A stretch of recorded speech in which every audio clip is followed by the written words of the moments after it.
Episode 47, The Root Cause of Bad Behavior. Welcome to Clinicians Creating Impact, a show for physical therapists, occupational therapists, and speech-language pathologists looking to take the next step in their careers and make a real difference in the lives of their clients. If you're looking to improve the lives of neurodiverse children and families with neurological-based challenges, grow your own business, or simply show up to help clients, this is the show for you. I'm Heather Branscombe, therapist, certified coach, clinical director, and owner of Abilities Neurological Rehabilitation. I have over 25 years experience in both the public and private sectors, and I'm here to help you become the therapist you want to be, supporting people to work towards their dreams and live their best lives. You ready to dive in? Let's go. Hi there, friend. I'm recording this at the end of November, and I have to say, I can really see the month of November starting to hit people. The days I'm noticing are definitely shorter.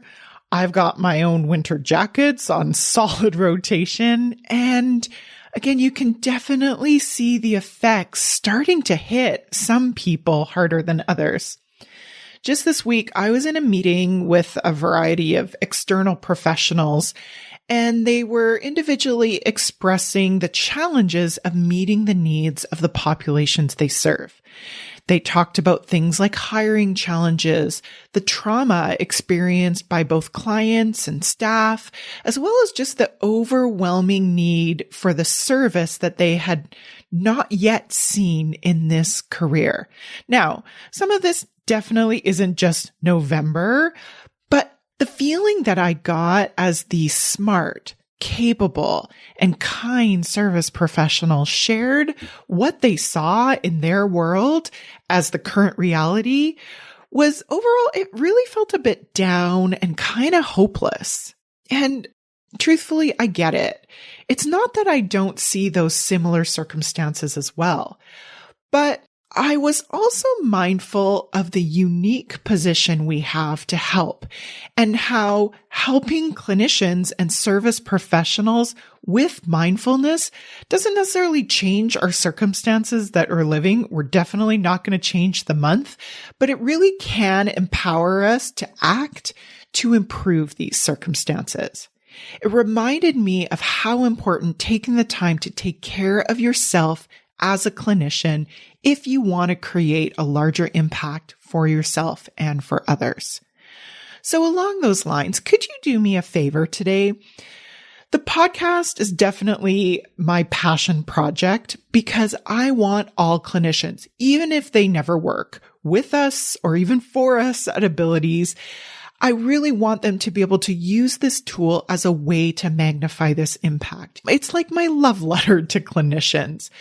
And one way to do that is to spread this message so that other clinicians just like you can have that opportunity. So you can help me do that in a couple of ways. One, you could follow, rate, and review this podcast on your favorite podcast listener. Apple Podcasts would be amazing. And that feeds the algorithm so that when a clinician is searching for this kind of podcast, it will come up more easily for them. Secondly, if you could share this podcast, or better yet, one of your favorite episodes with a colleague that you really care about, you can consider it an early Christmas gift to me as you like. And obviously you do not need to give me any kind of gifts, but I would be eternally grateful for you for any and all of the above. So with that, let's talk about bad behavior, shall we? I was recently listening to a podcast where they were interviewing Dr. Becky Kennedy. So Dr. Kennedy is a clinical psychologist, and I'll actually link her TED Talk from earlier this year in the show notes. It's slightly adjunct to what I want to talk about today, but it's a really great TED Talk. She talks about relationships most often from the lens of a parent, but even she points out in the TED Talk about the framework and the advice that she shares that it's equally as useful in almost any relationship. I myself have found it super helpful, so I thought I'd share with you a little more about it today and how I think it could relate to your clinical work. One of her concepts that I really love is around bad behavior. She states bad behavior is when our feelings overpower our skill. I love that. I love that so much, I'll share it with you again. Bad behavior is when our feelings overpower our skill.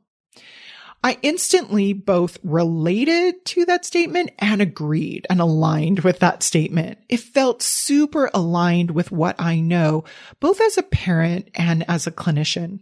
As a clinician, most of my work has been around skill building, and I've seen through my own work and watching the work of clients or patients with other professionals that as we build skills in a certain area, our behavior does change, as does the way that we feel.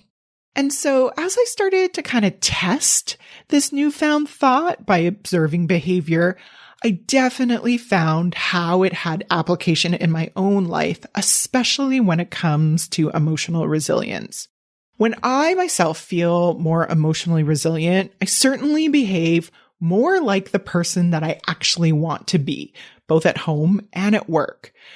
One small example I can think of shows up as a female on a monthly basis when my hormones change along with that monthly period of menstruation. There are definitely times in the month where I'd love to think that I have things under control, but the fact is I just have less emotional resilience. And that's also the time where I'm often shorter with my family members and even a little more abrupt at times at work. And when I think about this, I'm a little embarrassed to say that I'm often much nicer at work than I am at home, and it's most likely because I'm scraping every skill I have to keep myself in emotional check at work at these times of the month, and then I probably let loose a little more in the place that I feel most comfortable. And of course, that makes sense.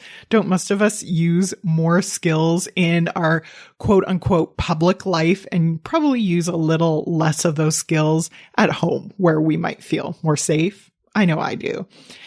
When I think about the patients or clients that we work with, we definitely can see where the skills of regulation, specifically emotional regulation, can either help or hinder our sessions. As clinicians, we'll often plan our sessions, hopefully to align with the client's current skill set. And yet there are times where we may get it wrong, and the result is a behavior that we may not have expected. I think it could be helpful to extend this concept to our coworkers as well.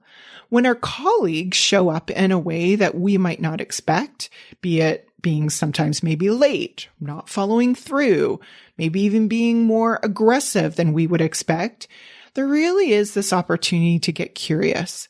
What if the behavior that we may label as bad because we didn't expect it is because of a lack of skill instead of a personal characteristic? This is how I actually use this fun fact with my own mother without her even knowing it, and how it has literally changed my relationship with her. So quick backstory. I live in the same town as my mother, who is a widow for the past 18 years and who I know without a shadow of doubt loves me. And of course, I love her too. She has also had a long-standing history of significant mental health challenges.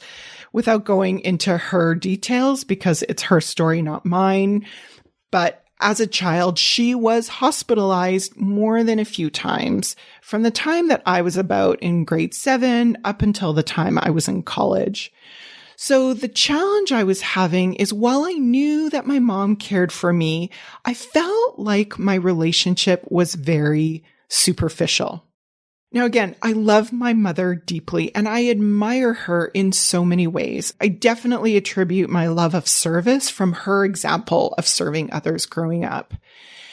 And the fact is, managing feelings, especially the feelings for others, is objectively hard for her because of her own mental health struggles.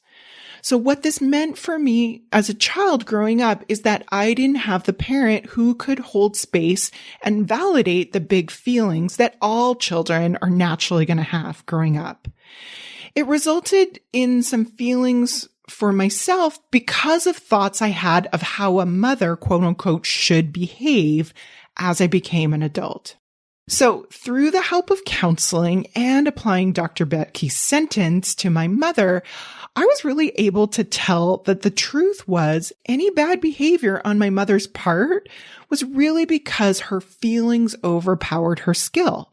So in this case, the skill to manage her own feelings.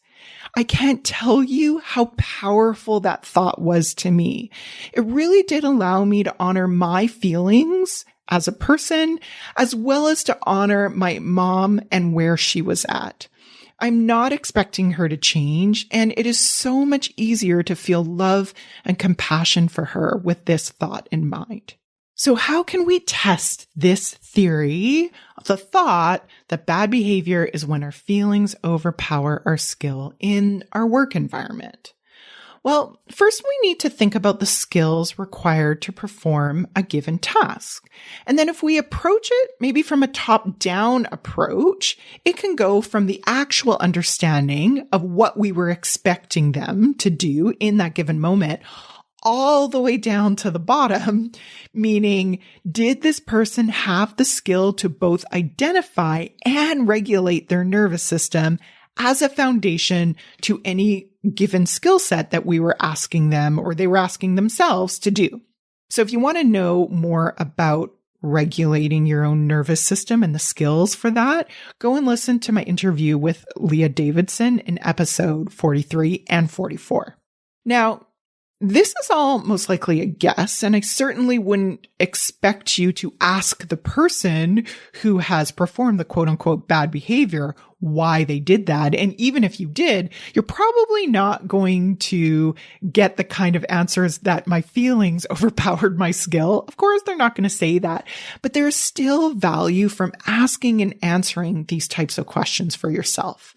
The value that I can see is to help you understand where the behavior may be coming from and then to adjust your approach accordingly. So how would that practically look like at work? So if I were to use this hypothetical thought as a construct with my clients, I would test my theory out by adjusting my sessions and my approach based on my best guess and see how the client would respond. With a colleague, I do the exact same thing, coming from that place of curiosity, which is incidentally super helpful for your own nervous system and allows you to use that prefrontal cortex to decide what feels best for you as that next best step, both for yourself and for the person that you're working with. So give it a try next time you see what you consider as bad behavior. Use it as an opportunity to get curious as to what skills may be missing and how their feelings may be overpowering them in the moment. And when you behave in a way that you might not like, you have an opportunity to get curious about yourself and what you might need next. In my experience, this has been super helpful to be the kind, compassionate person and clinician that I know I want to be, and I know that you are as well. Thank you so much for listening, and I can't wait to hear what you do with this. Please let me know how it goes and what kind of questions, concerns, or problems that come from it. Have a great week, and I will talk to you next week. Take care. If you enjoyed today's show and don't want to worry about missing an episode, you can follow the show wherever you listen to your podcasts. And if you haven't already, I would really appreciate it if you could leave a rating and review to let me know what you think and to help others find Clinicians Creating Impact. It doesn't have to be a 5-star rating, although I sure hope you love the show.